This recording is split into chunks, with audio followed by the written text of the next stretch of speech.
নাকি কুমির রয়েছে সেটি দেখার জন্য। দেখতে পাচ্ছেন অলরেডি এখানে কিন্তু একটি কুমির শুয়ে আছে। আমরা প্রথমে ভাবছিলাম হয়তোবা এটি প্লাস্টিকের বা মৃত, কিন্তু পরে জানলাম যে এটি মৃত না, এটা নাকি জীবিত।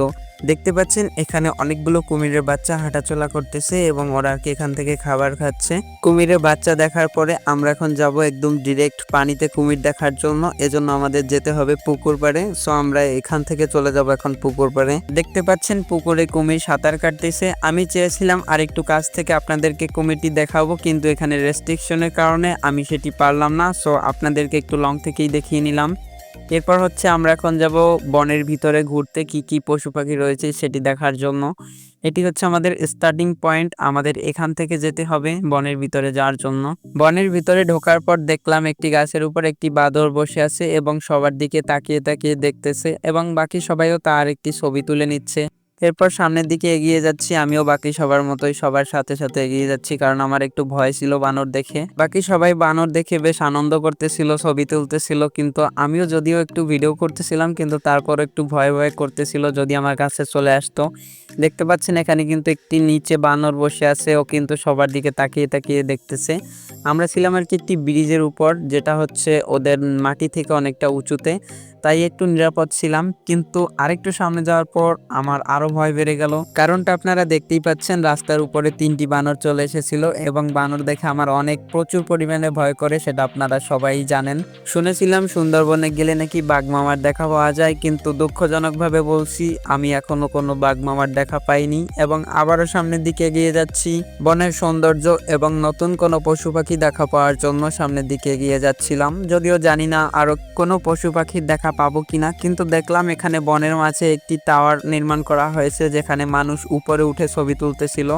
আসলে এই টাওয়ার নির্মাণগুলোর কারণ হচ্ছে উপরে উঠে বনের প্রাকৃতিক সৌন্দর্যগুলোকে দেখার জন্য, কিন্তু এই টাওয়ারে অতিরিক্ত লোক থাকার কারণে আমরা এই টাওয়ারে না গিয়ে আমরা এখন যাব অন্য আরেকটা টাওয়ারে। দেখতে পাচ্ছেন আমরা কিন্তু অলরেডি সুন্দরবনের সেই বিখ্যাত টাওয়ার ক্রোকোডাইল টাওয়ারের কাছে চলে এসেছি। এখন আমরা টাওয়ারের উপরে উঠব, উপর থেকে সম্পূর্ণ সুন্দরবনের ভিউজটা নেওয়ার জন্য, যে এখানে কত সুন্দর দেখা যায় সেটি দেখার জন্য।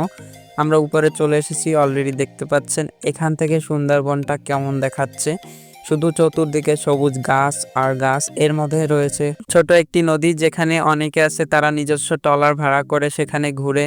এখান থেকে আমরা ওই দিকে না গিয়ে সরাসরি উপর থেকেই ভিউজটা নিচ্ছিলাম যে এখানে কেমন দেখা যাচ্ছে। আপনারা দেখতেই পাচ্ছেন এখানে কিন্তু প্রচুর পরিমাণে লোক এসেছে ভিডিও করার জন্য। আমরা এখান থেকে উপর থেকে ভিডিও করে নিলাম অ্যান্ড সেটা আপনাদেরকে দেখাচ্ছিলাম। জাস্ট আপনারা দেখুন এখানে কেমন লাগতেছে। এখন আপনাদের সাথে ঘোরাঘুরির একটি ফানি পার্ট শেয়ার করা হবে। বিশাল সাপ সাপ ওয়াটে সাপ! এই আমাজন জঙ্গলে, এই সেই জঙ্গল যেখানে কিনা অ্যামাজন সহ বিভিন্ন ধরনের ড্রাগন দেখা যেত। হাজারো বছর ধরে একটি ক্রোকোডাইল এখানে মরে পড়ে আছে। এই আমরা সামনে কিছু লোকের আশঙ্কা দেখতে পাচ্ছি। কোথায়? ও যে আমরা একটু নিস্তব্ধতার সাথে তাদেরকে পর্যবেক্ষণ করব। আমরা এখানে দেখতে পাচ্ছি কাঠ শিকারী, এরা কাঠ বিক্রি করে বন জঙ্গলটাকে ধ্বংস করে দেয়। হ্যাঁ চলো চলো, আমাদের উচিত তাদের নিধন করে দেওয়া, তাদের ধ্বংস করে দেওয়া। হ্যাঁ উপরে ওটা গরিলা ডাকছে, উপরে এই গরিলার ছেলে কি এখানে? সারাদিন ক্লান্তির কারণে আর ভিডিও করিনি, তাই আজকের ভিডিওটি আর বেশি বড় হবে না। আমরা বাসায় চলে যাচ্ছি, আপনারা সেই ফুটেজটি দেখতেই পাচ্ছেন। ভিডিওটি ভালো লাগলে পেজটি ফলো করে দিবেন এবং ভিডিওটি আপনাদের টাইমলাইনে শেয়ার করে দিবেন। পরবর্তী ভিডিওতে দেখা হবে, টাটা।